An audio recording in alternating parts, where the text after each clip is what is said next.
ऋषिकेश धाम की कहानी। उत्तराखंड राज्य में गंगा नदी के किनारे बसा ऋषिकेश धाम एक प्रसिद्ध तीर्थ स्थल है, जिसे योग और ध्यान की राजधानी भी कहा जाता है। ये स्थान अपनी धार्मिक महत्ता, प्राकृतिक सौंदर्य और अध्यात्म के लिए विश्व प्रसिद्ध है। ऋषिकेश की कहानी पौराणिक और ऐतिहासिक दोनों संदर्भों में गहरी जड़ें रखती है।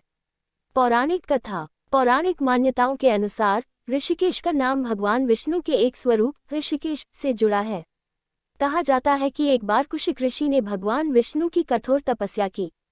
उनकी तपस्या से प्रसन्न होकर भगवान विष्णु ने यहाँ प्रकट होकर उन्हें दर्शन दिए। तभी से यह स्थान ऋषिकेश के नाम से प्रसिद्ध हुआ। एक अन्य कथा के अनुसार ये वही स्थान है जहाँ भगवान राम के छोटे भाई लक्ष्मण ने लक्ष्मण झूला पर गंगा नदी को पार किया था। माना जाता है कि उन्होंने यहाँ तपस्या कर अपने मन को शुद्ध किया था।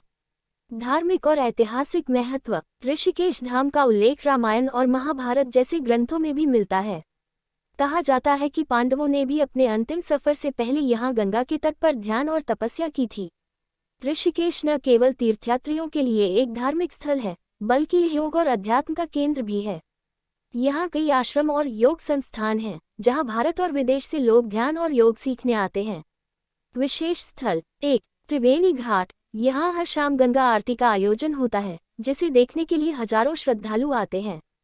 2. लक्ष्मण झूला। यह ऐतिहासिक पुल गंगा नदी के ऊपर बना है और धार्मिक दृष्टि से बहुत महत्वपूर्ण है। 3. नीलकंठ महादेव मंदिर। यह मंदिर भगवान शिव को समर्पित है, जहाँ वे समुद्र मंथन के दौरान विषपान के बाद आए थे। 4. राम झूला। ये भी एक प्रसिद्ध पुल है, जो गंगा नदी के ऊपर बना है और आश्रमों को जोड़ता है।